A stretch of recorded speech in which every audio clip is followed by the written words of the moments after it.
Welcome to USA Global TV and Radio, where our mission is to provide education, entertainment, hope, and inspiration.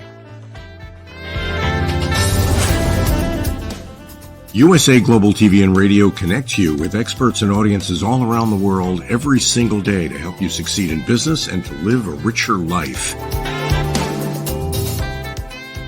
Visit us at usaglobaltv.com to learn about career and life-changing training and mentoring programs like the Listening Mentor. Subscribe to our newsletter to stay informed about our special programs and offers.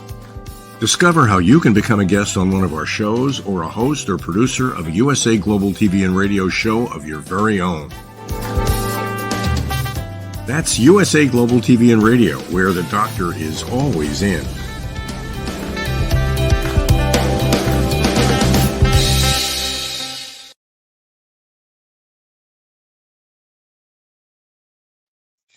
Hi, Red O'Loughlin here. We're on the Corner Bookstore on the USA Global TV and Radio Network.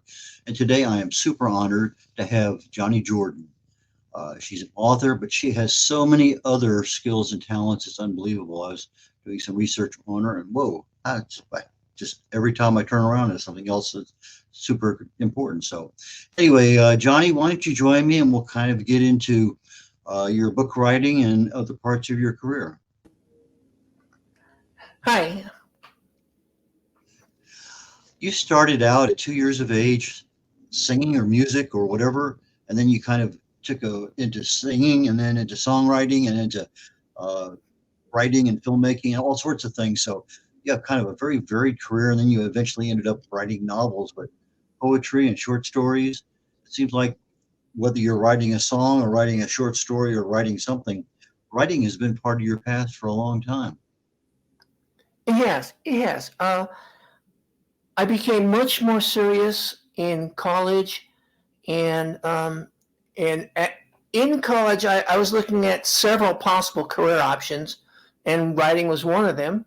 But music had kind of a seductive quality, and I started playing music, and ended up playing with some pretty well-known people.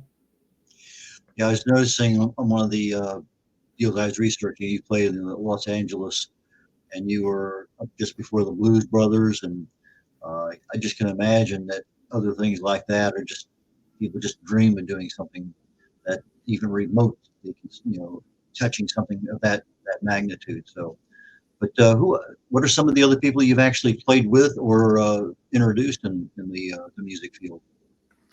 I was in a show which included the Marvelettes. And they sang live. It was a real great honor to play with them. Our band was famous in its own respect, and we went on. We did 3 songs, but the Marvelettes came on, and as far as I'm concerned, they were the stars of the show. Oh, that was a few years ago, wasn't it? Oh yeah, yeah. That was quite a few years ago. But you like jazz and Latin. Why did you kind of gravitate toward those? Is it just the feeling of the music or what? It turns out that I had a natural, innate talent for Latin. And this was a surprise to me, but I somebody heard one of my tapes and introduced me to someone else who is someone who wrote one of the most famous songs in Latin pop. At least in California, they called it the national anthem for the Chicano people. And I just had this natural talent for doing the Latin rhythms. I don't know why. My mother listened to Italian opera when I was young, and I just don't think it's the same. Okay, now when you're doing your music, as I understand, you don't read sheet music per se, but you pick it up and just can play whatever happens to be there. Yes. Yeah. I can read sheet music. I can't read it live. I can't just sit down and sight read anything. But and that has worked towards my advantage, because there have been times that accidents have happened on stage, and I had to go with the accident and not with the way the music was written. But I have it's just when I was young, I could harmonize with my father in real time. So it's just something I was born with. I had my brother-in-law passed away just literally a couple of years ago, and he was a singer-songwriter, had produced quite a few CDs. But his one thing he noticed that as he got older, he really needed to learn how to play the piano. And he's playing guitar all his life, so he ended up going, and he was like a 60, 70-year-old guy taking music lessons, learning how to play a piano. And anyway, I just thought it was kind of cute. But he would sit there and then practice both hand and back and forth, and he got pretty good at it, so that he could support what he needed to do. But I guess we just assume that when you're a singer-songwriter, you already know how to do all those other things, but maybe not. Not all of them. I would love to pick up a violin and teach myself to play violin. But you do play piano. What else do you play? I also play guitar, and I have excuse me. I have played guitar professionally also. I play ukulele and did for a while play clarinet and could pick up the flute. When you started writing, was it songwriting or poetry or short stories or whatever that really got you into, I need to do something more? Well, it was short stories and poetry that I did in college. One of those poems actually turned into a song, put music to it.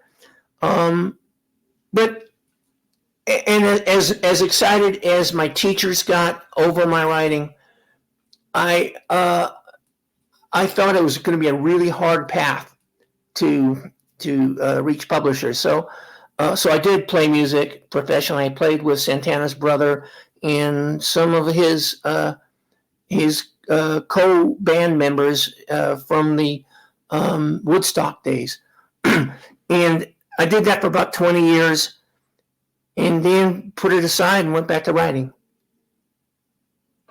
Okay, so you have the short stories, you have some poetry, but you have a book called The Lost Art of Magic, and then a couple sequels to that. So let's talk a little bit about how did this lost art of magic gradually appear in your brain, and you start, okay, fine, I got some characters, I got a plot, I got some twists, tell us how that evolved, because a lot of our authors are watching the show that they want to know, well, okay, I write nonfiction, I don't write novels, but there's always something that's out there that helps us in our writing capacity. So let's start a little bit about how did you come up with magic, and your character was a 16-year-old girl, I think, if I remember right.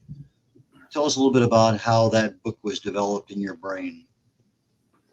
Well, I always start, and I should preface this for the other authors listening. I wasn't trained how to write. My classes were all, you read something, everybody goes, wow, or, applauds. And so I had to kind of figure out my own way. I always start with the beginning and an end. I know how I want to finish it, and I know how I'm going to introduce somebody to start it off. And sometimes that's all about, I have this idea about a character in mind, and I just, start, writing them.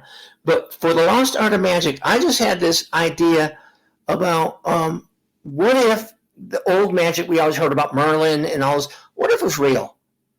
And what if there's a reason why it has disappeared? A reason above, we don't believe in that anymore, it's just a myth. What if it actually disappeared, and then we started thinking, maybe it wasn't ever real. So I started with that concept, and how can I reintroduce magic into the current world, and I can't give you the answer, because it takes the whole series before you really get the answer. But Destiny was descendant from one of the clans that did magic, and she accidentally discovered or accidentally reintroduced it into the world. And when she reintroduces it into the world, the other clan's descendants notice this, and they don't want, and they're willing to kill her to prevent her from having the power. Interesting. And the plot that developed, I guess, is almost like a CIA kind of thing. Yeah, here's the good guy over here with the secret, and all the bad guys are coming in trying to stop it or whatever. So as I was reading a little bit about the book and the how you developed it, that was the first thing that came to my mind was, this sounds like some kind of TV show that I've seen or a movie or whatever. Was there any influence at all from those kind of spy novels or assassin kind of things that kind of crept from the back of your brain into your book? Probably. I can't name a specific one, but I did read a lot of Tom Clancy, and yes, you're absolutely right, nailed it. It's a lot of espionage, and a lot of the magic is there, but you don't really get to it until as you get towards the end, and it's the chase, it's the tracking down. And that's a large part of the book, plus some crazy dream sequences.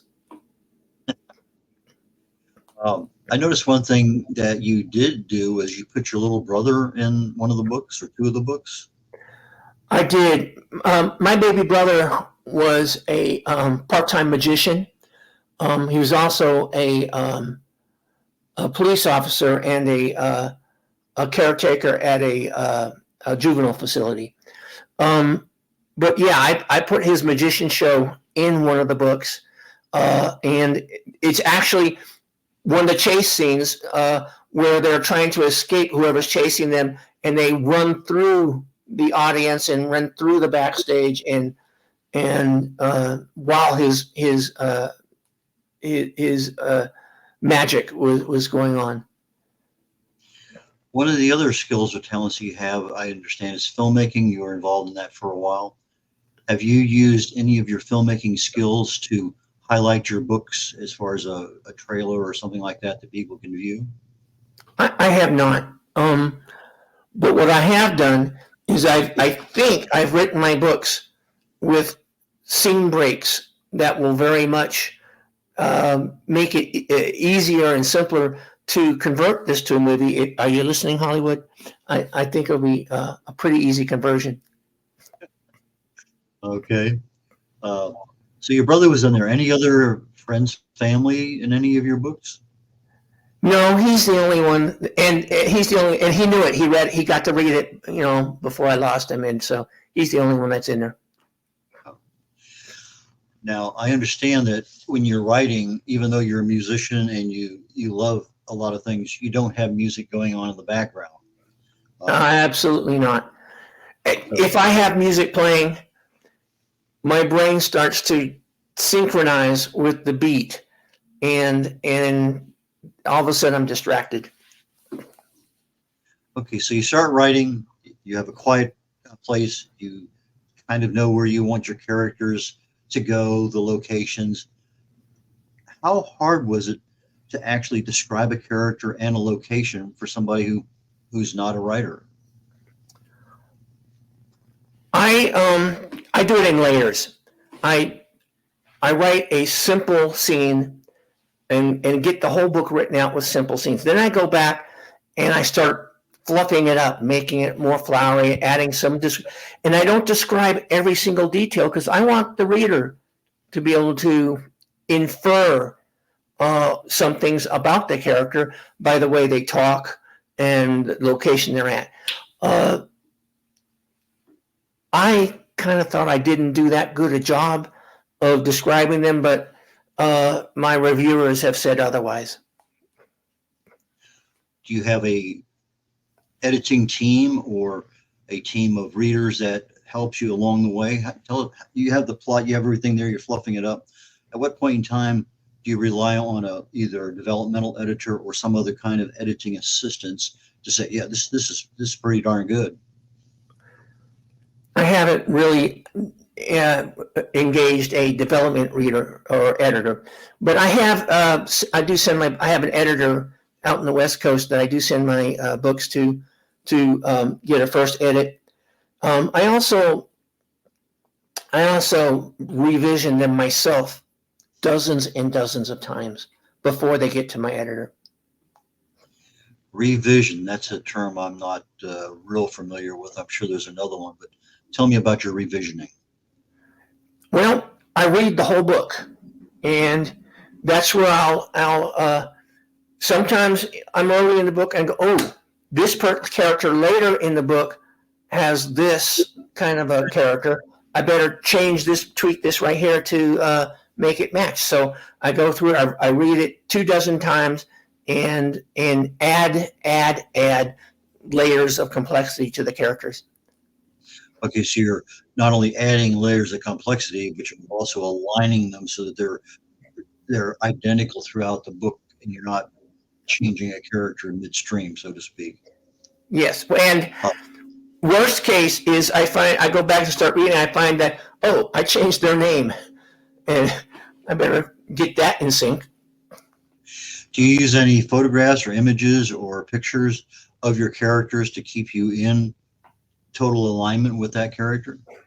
Not really, but I have sometimes had images of actresses that I wanted to kind of model the character after.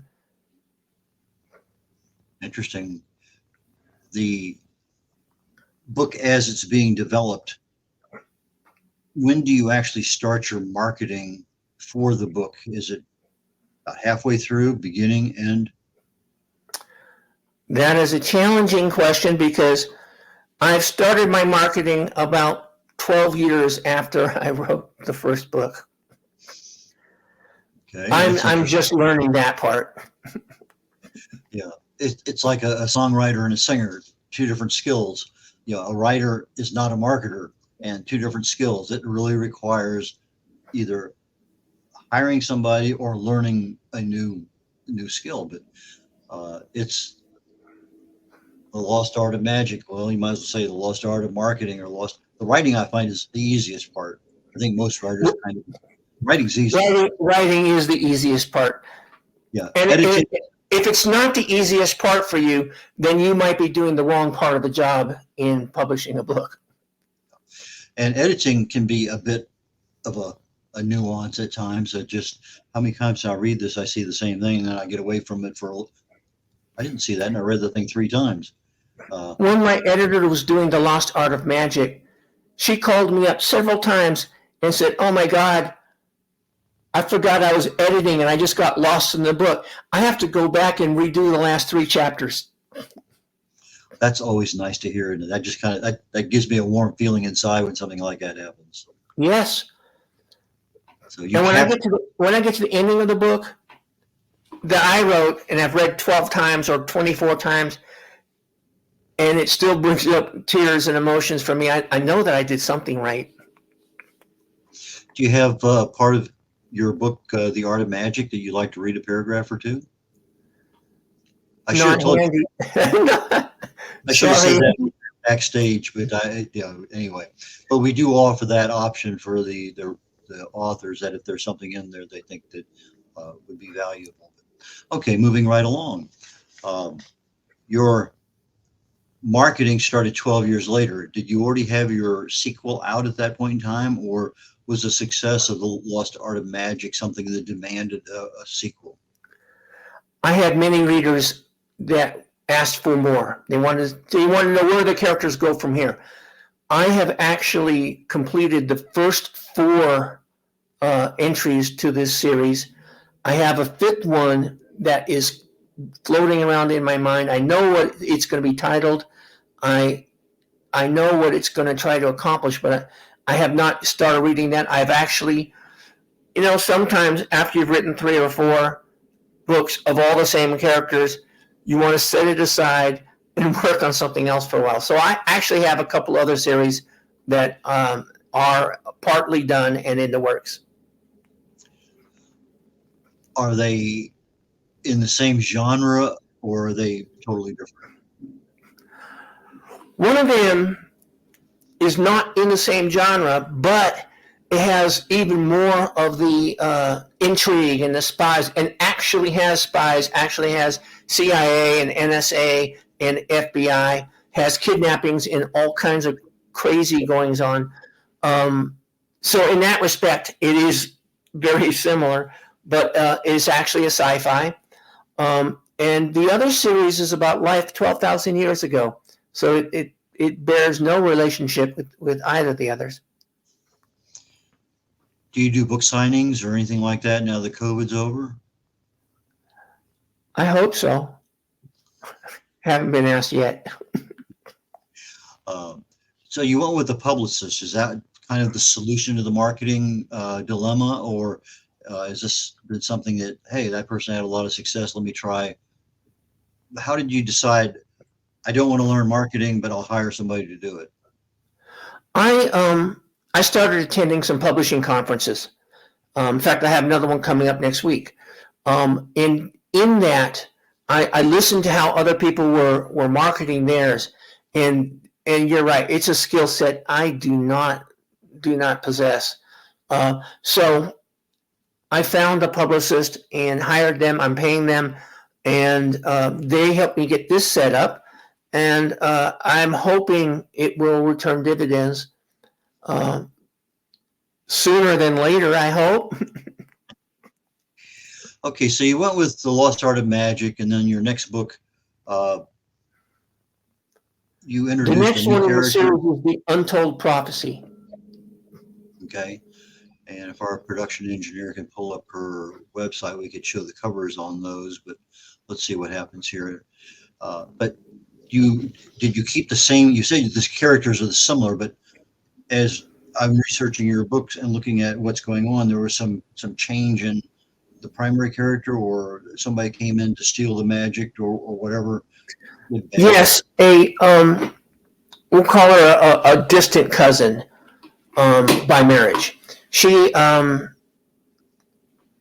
managed to steal the primary character's magic, and they had a duel because it's getting to the point where it's risking not just the magic characters but the entire nation, and so they had a big fight. And at the end of the fight, our heroine lies unconscious at the bottom of a large depression where they were blowing off the fire bombs that they produce, and then the third book is the family trying to find a way to save her. So on the second book, the primary character doesn't die, but it is taken it's not as prominent a role. Well, that's a spoiler. Okay. They thought she was dead, but she lied.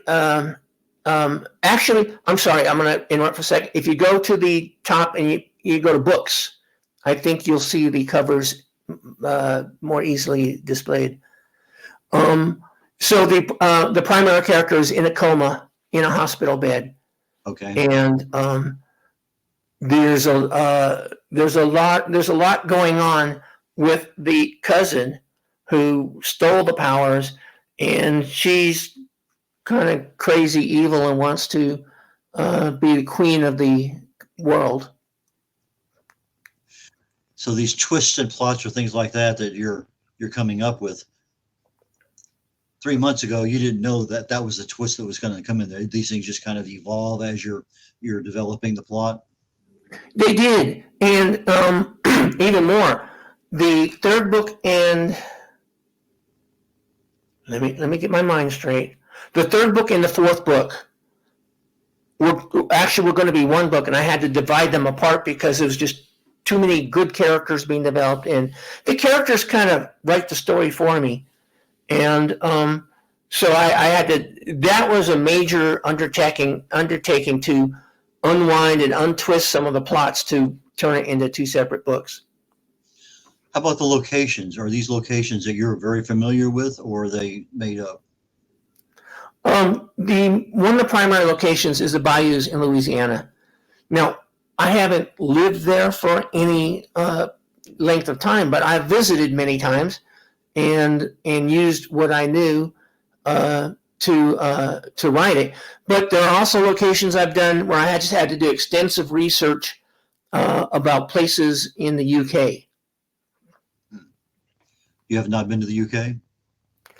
Unfortunately, I have not. And that's why we have YouTube and all sorts of other things that we can look at and see exactly what's going on. Yeah. You have some interesting covers on your books. Tell us a little bit how your cover creation started, what you want to show, and what actually evolved, and how did you end up getting the covers done? Well, this is new with my publishing team. We have an illustrator, and we've worked with we want a certain amount of similarity from book 1 through book 5, and we kind of throw some ideas back and forth until I go, yeah, that's the one, and that's how the covers you're looking at have evolved. Yeah, I've had a similar thing where I'll go out and I'll hire, for $5 a piece, get 5 ebook covers, put them on social media and say A or B, B or C, C or D, whatever. And it's interesting that from an author perspective, we have kind of a mothering touch in our brain as to what we want, but it's not me who's buying my book, it's readers. And the reader's perception of what they see is a little different than mine as the author. And so when I put it out there, I find that, the one I like, nobody likes. The one that it's okay, they love. And so that's how I kind of, similar to you have feedback going back and forth, yes, no, back, and I think that's good because you're getting a lot of that, different people's brains operating on, that looks pretty good. I like that. Really does summarize that part of the book.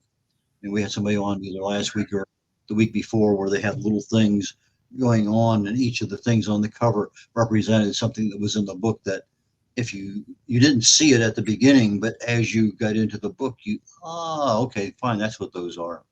And I thought that was pretty interesting. About 4 weeks ago, I was reading on social media Hemingway's 5 things that all authors should know.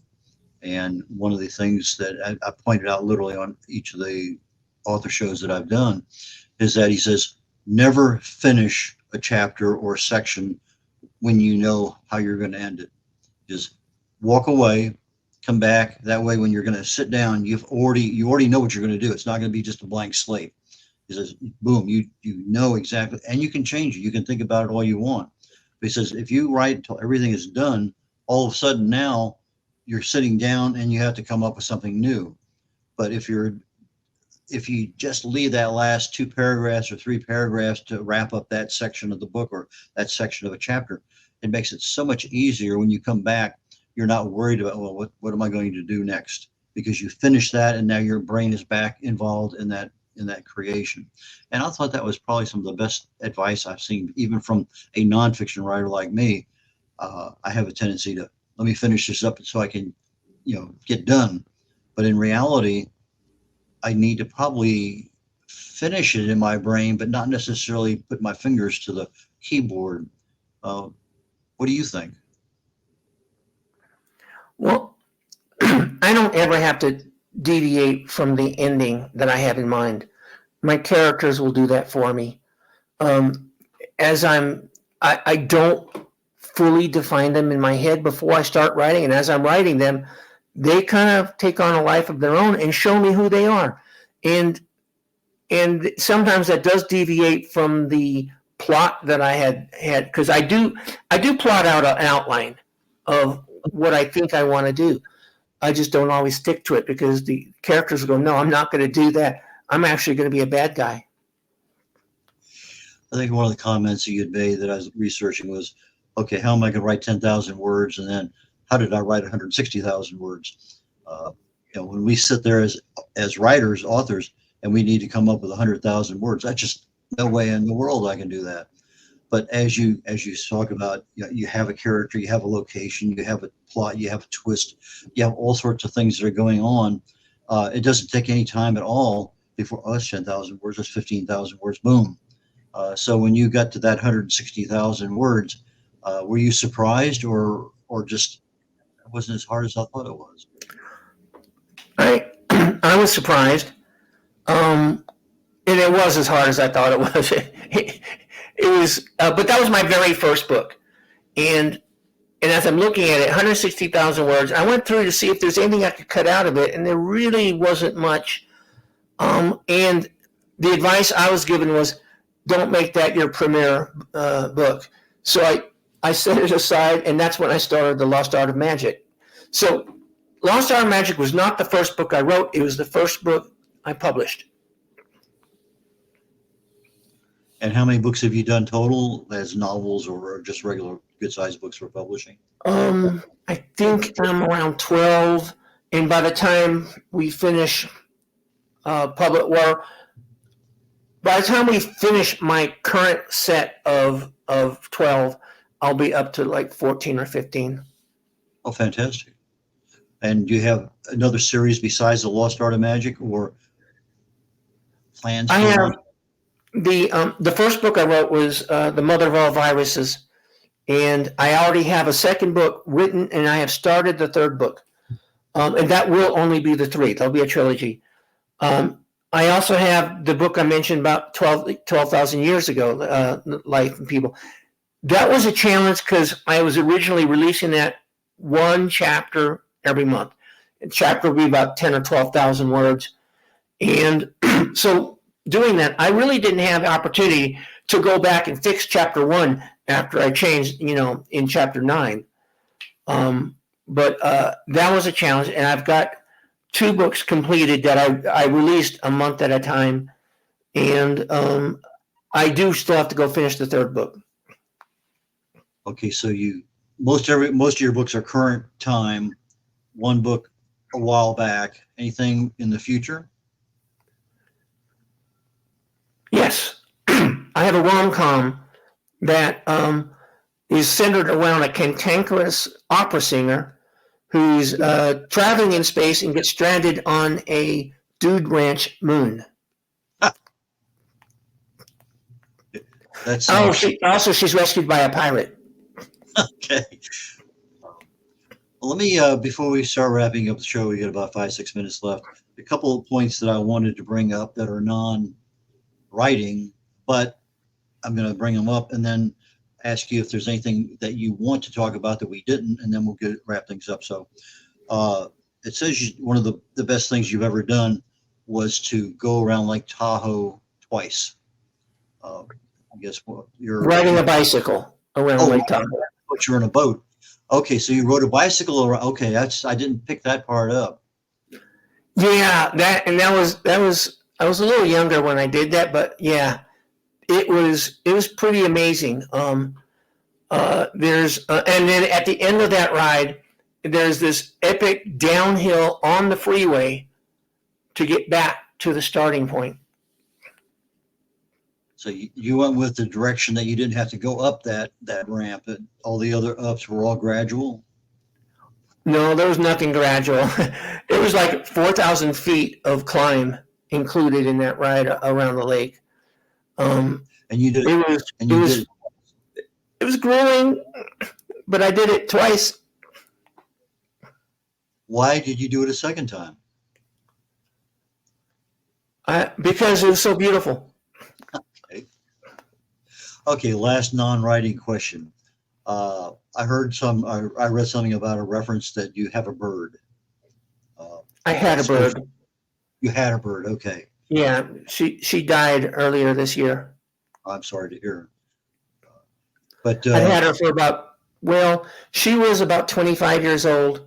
Oh, wow. And I rescued her from a granddaughter when she was probably 7. Interesting. I don't have too many bird people on here. We have cats, we have dogs, but that was the first one that I had as a bird. I go, okay, we'll ask about it. So is there something I bet your cats and dogs don't sit on your shoulder while you're writing. Oh, you do? My daughter has 2 small dogs, and when she's driving, one's always perched over her shoulders, and then the other one's a navigator that sits there in the middle of Anyway, that's another animal. Oh, But anything that I should have asked you about your writing, your career, your books, your publishing that you want to talk about, since we have a couple of minutes before we start wrapping the show up? well, I just want to clear one thing up, is that I have created my own imprint, my own publishing company, and I am rebranding everything into there, and that's why I'm re-releasing all of my books. They're all, right now, I think I have 4 of them. One's released, and 3 of them are on pre-order, and I've got another one that's about to go in, and that's my retirement plan, because I think I'm already retirement age, and I think I'm going to be retired mid next year.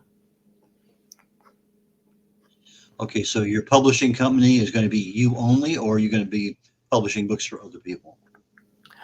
Right now, it's me only, and the publishing company is Jordyn at Large Books. Say that again. Jordyn at Large Books. Jordyn at Large Books. That's the name of your publishing company. Yes, And you're in the Colorado area. Is that still true? that's still true. Okay. That being said, let's look at how do people buy your books? How do people get in touch with you? Right now, they're only available on Amazon. I plan to expand to some bookstores when my publicist says it's time. And as I said, one book is ready now. You can buy it in paperback or in ebook.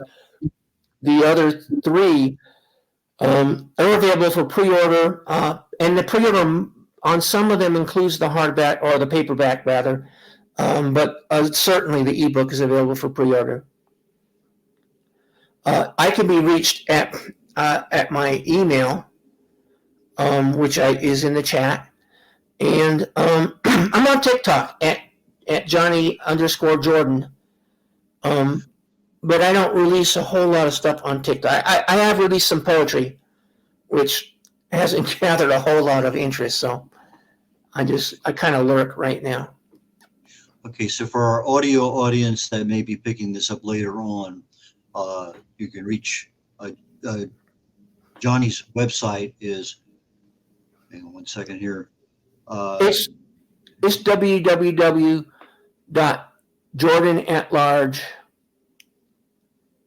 Books.com. Yeah, I was trying to remember if I included the books on that one, but yeah, it's books.com. I'm looking at it right now. So it's Jordyn, Jordyn, at largebooks.com. It is. So it's Jonni, Jonni, Jordyn, Jordyn, at gmail.com is a good contact for you, for those people. It is. Okay. With that, I'm going to say it's been a wonderful time. I learned a lot. I wish we had more time to get into some of the musical aspects of your life, because I always find that to be fascinating. I'm a product of that, 50s and 60s, and just really fell in love with that music even still today. So anyway, I look forward to our next conversation, and I wish you the best in your writing and in your publishing. Thank you very much. I enjoyed your show. Okay. Take care, Jonni, and we will catch you later on. We're wrapping up the Corner Bookstore right now on the USA Global TV and Radio Network. And I have 2 shows literally coming up next and next. We're about, looks like 13 minutes away from The Wise Ones. And my guest today is Russell Little. He's an author here in the Houston area. He's also an attorney, and he writes his books on the cases that he has. And so we'll be talking about that here on The Wise Ones, literally in 10-15 minutes. And then my show, 125th show on Talking Heads, and I'll be talking about how do we get started in 2025 for better health starting today. So with that, Brett O'Loughlin signing off on the Corner Bookstore on the USA Global TV and Radio Network, and I look forward to seeing you in the future. Take care. Bye now. We face daily cyber risks, spending over 7 hours of screen time, including 4.5 hours on mobile phones. This convenience comes with significant dangers. with cybercrime costs predicted to exceed $10.5 trillion by 2025. In 2023 alone, seniors lost over $3.4 billion to cybercrime. Our goal is to make social engineering concepts of cybersecurity easier to understand.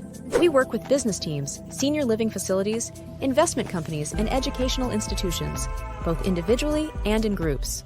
We offer real-life examples to help you recognize and prevent attacks, with sessions available both in person, in selected regions, and remotely. Schedule your training session, or to learn more, contact us today.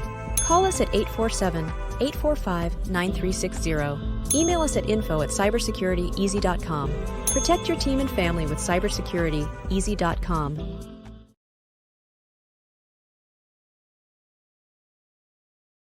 My name is Dr. Felix Kravitz, and I am the founder of cybersecurityeasy.com, LLC.